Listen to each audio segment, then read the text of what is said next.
Good morning and welcome to the Silvercrest Asset Management Group second quarter 2025 earnings conference call. All participants will be in listen-only mode. Should you need assistance, please signal a conference specialist by pressing the star key followed by 0. After today's presentation, there will be an opportunity to ask questions. Please note this event is being recorded. Before we begin, let me remind you that during today's call, certain statements made regarding our future performance are forward-looking statements. They are based on current expectations and projections, which are subject to a number of risks and uncertainties, and many factors could cause actual results to differ materially from the statements that are made. Those factors are disclosed in our filings with the SEC under the caption Risk Factors. For all such forward-looking statements, we claim the protections provided by the Litigation Reform Act of 1995. All forward-looking statements made on this call are made as of the date hereof, and Silvercrest assumes no obligation to update them. I would like now to turn the conference over to Rick Huff, Chairman and CEO of Silvercrest. Please go ahead. Great. Thank you, and thank you for joining us for the second quarter of 2025 update.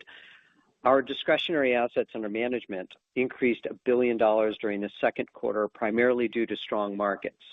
While our net flows were negative, Silvercrest added $80 million in organic new client accounts, and we've added $500 million in new client accounts during the first half of 2025. That is on pace to be one of the stronger levels of organic new client flows over the past several years. Silvercrest has added approximately $2 billion in organic new client accounts over the past 4 quarters. Our discretionary AUM, which drives the revenue, now stands at $23.7 billion, which is a 4.4% sequential quarterly increase and an increase of 9.7% year over year. Our total AUM at the end of the second quarter hit a new high for the firm at $36.7 billion. Barring short-term market volatility, the increase in AUM bodes well for future revenue, as Silvercrest primarily bills quarterly in advance. Silvercrest strategic investments continue to promote growth, and our earnings and adjusted EBITDA reflect a concerted effort to invest capital to support our long-term strategic priorities. We remain highly optimistic about securing more significant organic flows over the course of 2025 and 2026 as our investments bear fruit. Our strategic initiatives highlight Silvercrest in both the institutional and wealth markets. The firm continues to invest in talent across the firm to drive new growth and successfully transition the business toward the next generation of professionals. Our new business pipeline remains robust. As previously discussed, Silvercrest will continue to monitor and adjust our interim compensation ratio to match important investments in the business as long as we have compelling opportunities to grow the firm and build our return on invested capital. We completed a $12 million stock repurchase program at the beginning of the second quarter, and as a result, we announced a new buyback program of $25 million on May 23rd of this year. Our strong balance sheet supports ongoing capital returns as well as our growth initiatives. We will continue to look for opportunities to return capital to or accrete shareholders, especially as we invest in the business. On July 30th, the company's board of directors approved an increase of 5% of the company's quarterly dividend from 20 cents per share of Class A common stock to 21 cents per share of Class A common stock. The dividend will be paid on or about September 19th to stockholders of record as of the close of business on September 12th. We'll take questions after we get through the financials, which I will have Scott Gerard, our CFO, address now. Thank you. Great. Thanks, Rick. As disclosed in our earnings release for the second quarter, discretionary AUM as of June 30th of this year was $23.7 billion, and total AUM as of the same period was $36.7 billion. Revenue for the quarter was $30.7 million, and reported consolidated net income for the quarter was $3.1 million. Revenue for the quarter decreased year over year by $0.3 million or 1%, primarily driven by a decrease in the average annual management fee rate due to the mix in AUM. Expenses for the quarter increased year over year by $0.9 million or 3.7%, primarily driven by increased compensation and benefits expense and G&A expenses.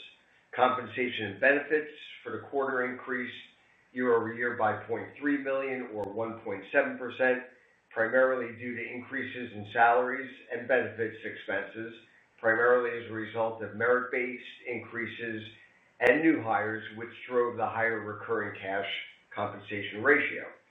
Partially offsetting the salary increases were decreases in the accrual for bonuses and equity-based comp.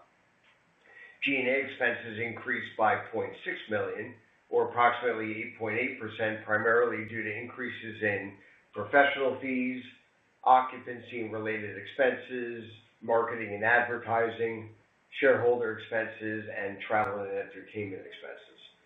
Reported net income attributable to Silvercrest or to Class A shareholders for the second quarter was approximately $1.9 million, or 21 cents per basic and diluted Class A share. Adjusted EBITDA, which we define as EBITDA without giving effect to equity-based compensation expense and non-core and non-recurring items, was approximately $5.7 million, or 18.7% of revenue for the quarter. Adjusted net income, which we define as net income without giving effect to non-core and non-recurring items, and income tax expense assuming a corporate rate of 26%, was approximately $3.3 million for the quarter, or 26 cents and 25 cents per adjusted basic and diluted earnings per share, respectively. Adjusted earnings per share is equal to adjusted net income divided by the actual Class A and Class B shares outstanding as of the end of the reporting period for basic adjusted EPS.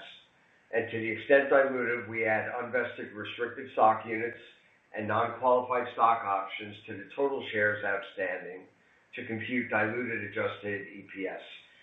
Looking at the first half of the year, revenue increased year over year by $0.8 million, or 1.3%, primarily driven by market appreciation and partially offset by net client outflows.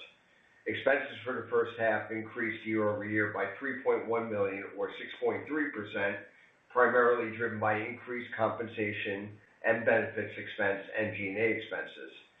Compensation and benefits expense for the first half increased year over year by $1.5 million, or 4.2%, primarily, again, due to increases in salaries and benefits expense as a result of merit-based increases and new hires, partially offset by decreases in the accrual for bonuses and severance expense. G&A expenses increased by $1.6 million, or approximately 11.6%, primarily due to increases in professional fees, occupancy and related expenses, shareholder costs, marketing costs, and portfolio and systems expense. Reported net income attributable to Silvercrest or to Class A shareholders for the first half was approximately $4.4 million, or 47 cents per basic and diluted Class A share. Adjusted EBITDA was approximately $12.2 million, or 19.7% of revenue for the first half. Adjusted net income was approximately $7.2 million for the first half, or 57 cents and 54 cents per adjusted basic and diluted EPS, respectively. Looking at the balance sheet, total assets were approximately $152.7 million as of June 30th of this year, compared to $194.4 million as of the end of last year. Cash and cash equivalents were approximately $30 million as of June 30th, compared to $68.6 million at the end of last year. There were no borrowings as of June 30th of this year. Total Class A stockholders' equity was approximately $64.6 million at June 30th. We repurchased Class A shares totaling approximately $15.3 million during the second quarter. That concludes my remarks. I'll now turn the call over for Q&A. Thank you, Scott. We're ready to take questions at this time. We will now begin the question and answer session. To ask a question, you may press star then one on your touchtone phone. If you're using a speakerphone, please pick up your handset before pressing the keys. To withdraw your question, please press star then two. Our first question comes from Sandy Mehta of Evaluate Research. Please go ahead. Yes, good morning, Rick and Scott. Can you talk a little bit about the pipeline? You mentioned that you're optimistic in the second half and going forward. I understand that you're not giving hard numbers for the pipeline, but just talk in general about what you're seeing. And also, it was encouraging to see that I noticed that you included the global value composite performance numbers in your performance update there, and the numbers look very good. So hopefully that should lead to some inflows going forward. Sure. Let me address starting with that global value team, since you raised that last, and then I'll get into the pipeline because, as you know, we've been measuring or struggling exactly how to measure the pipeline compared to how we've done in the past. First of all, we hired the team to run the global value equity strategy about a year ago. We had some building out of that team to do. We've added analysts, we've added trading. We had to set up, obviously, relationships for those things, custody. We've added professionals for marketing support. And we are currently in process across the firm of centralizing institutional distribution for better coordination. And given the interest that we have globally, we are in the process of hiring an international business development professional. So a lot's happened in a year. And of course, some of these expenses, along with other investments we've made, are what's hitting EBITDA and earnings, as I have very clearly stated we would be doing for some time. I felt that the 6-month period for us to get the large seed investor in that strategy was fairly quick. And I think there's a lot more behind that. We certainly are having a lot of discussions. We are not measuring very much in the pipeline for that capability because of the nature of where we are with conversations. So if I give you a pipeline number, I will convey that is what we can very clearly measure for most of our strategies, but does not include the softer things that comprise a much larger pipeline. The pipeline that we can very clearly measure, which is to say invite-only capabilities, finals or semifinals, and 6-month actionable pipeline is about $200 million. That has doubled since the last quarter, but I can safely say that the pipeline is much, much larger than that in terms of what we think the possibilities are going to be over the next year and a half. And as you noted, the performance is excellent. Thank you, Sandy. I think you mentioned 15.3 million stock was bought back. Can you mention what the average price was, or how many shares bought back? I noticed the share count for this quarter was down 4.4% year over year, which is encouraging to see. Sure. Yeah. Well, so first of all, we've been able to put the money to work and purchase back our stock a lot faster than we had previously. We were much more aggressive in taking advantage of block trades. We've already purchased, as you saw, 15.3 million. It took us much longer to do 12 million in the prior buyback. And so, we have an approximate $10 million to go. And we'll see what that is. I don't have the average price. Safe to say we've been very happy at what we've been buying it back at. Scott, did we announce an average price, or do you happen to have that? We didn't announce it, but the average price is below where we are currently trading at. Okay. And just one final question. You mentioned, returning capital or perhaps accretive acquisitions. Anything on the horizon? Anything that you're seeing different in terms of possible acquisitions, or buying a team or hiring a team? We're always in conversations with different folks at different stages, and I really don't handicap that because deals aren't done until they're done at the last minute, right? Things can fall apart, so I hesitate to mention it. But we are active. The market remains expensive. As you might imagine, however, there are going to be firms with an ultra high net worth audience that do business in a way that's compatible with us, that really desires the kind of culture that we have, very special one at Silvercrest, and that finally may be in a key strategic place for the firm and where we have visibility to organically grow the business. So those are all the pieces that really need to come together, Sandy. What I have said to your point about the use of capital, look, we increased the dividend again. That's one way of returning value and to pay our shareholders on an ongoing basis. But I have also said that I will do buybacks if the price is compelling, which is equivalent to doing an acquisition of a company I know very well and feel very strongly in our ability to grow. So those are the levers, but I'm not going to comment more on the likelihood of M&A. Just suffice it to say that we're always looking at opportunities.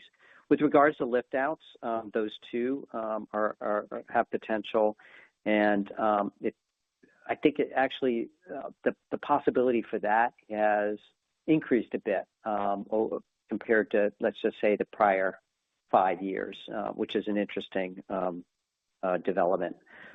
Final point on the average price. Since we are still in the market, that there's only so much I want to reveal about our strategy there. All the best. Thank you so much. Thank you, Sandy. As a reminder, if you have a question, please press star, then 1. Our next question comes from Christopher Marinac of Janney Montgomery Scott. Please go ahead. Good morning, Christopher. Hey, good morning, Rick and Scott. Thank you for hosting us this morning. I wanted to ask a little bit about the sort of, I think it's been a multi-quarter kind of revenue shift in terms of mix. So as we look at revenue, maybe on a basis point of AUM, is that shift kind of over, or is it going to continue to evolve? And then also, just curious on your thought about how the next few quarters look as far as sort of getting more operating leverage through the income statement. Yeah. Okay. So with regards to the AUM shift, the mix shift, it's mostly driven by institutional mandates, which have a lower AUM and or OCIO, not wealth. Where we are in the wealth market has been pretty solid and quite sticky. So if we make more progress, which I expect in the institutional market, especially with new capabilities, you can expect to see the basis point per AUM continue to come down a bit. On the other hand, it's, as you know, a nicely leveraged business. It has a lot of operating leverage once you really get it going. So I really don't think it's a hugely material issue. If anything, it's to the benefit of the firm long term once we get to scale. After all, we've done a lot of hirings, and we need the AUM flows to justify that. Operating leverage is going to take time. I've talked about our strategy through 2026. We still have hires to go.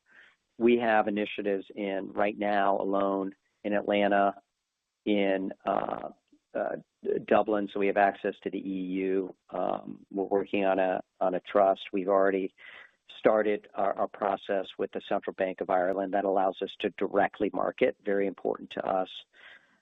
We have Singapore. We've got building out the institutional team.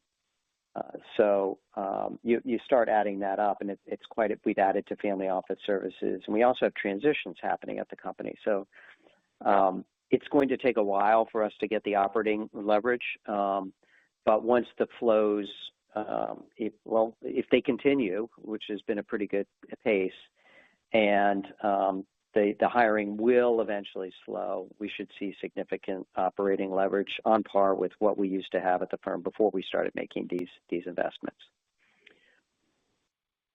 Got it. Great. So timing is still a factor in this, but again, it's for sure. Progress. Yeah.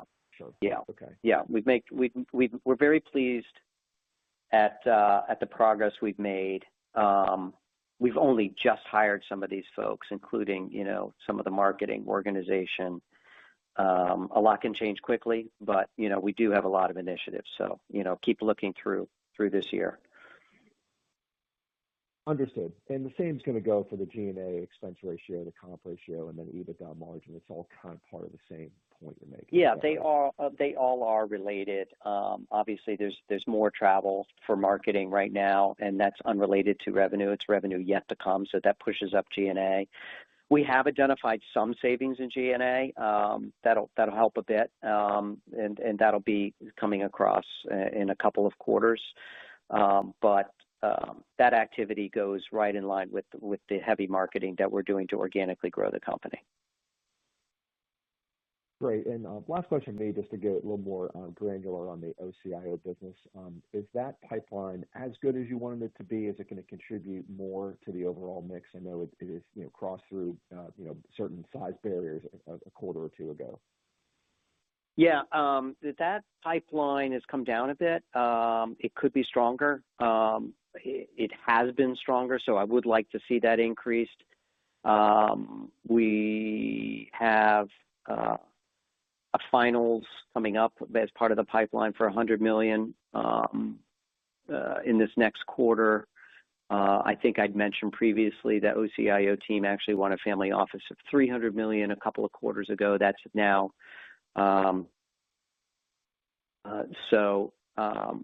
There's going to be progress there. The $100 million mandate, were we to win it, right? Knock wood, you never know, would be a nice, 5% or so increase. But that pipeline has been stronger, and we're assiduously working to build it.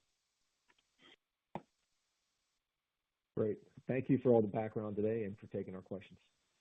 Yeah, you're welcome. Good to talk to you, as always. This concludes our question and answer session. I would like to turn the conference back over to Mr. Rick Huff for any closing remarks. Thank you very much. Thanks for joining us for our second quarter call. As we've mentioned, there's a tremendous number of initiatives at the firm in order to continue building a world-class enterprise and to gather organic flows. We've got a pretty good new client track record over the past 4 quarters, and we hope to continue that progress to show these investments are paying off for our investors. Thank you so much for joining us, and look forward to talking to everyone at the end of next quarter. The conference is now concluded. Thank you for attending today's presentation. You may now disconnect.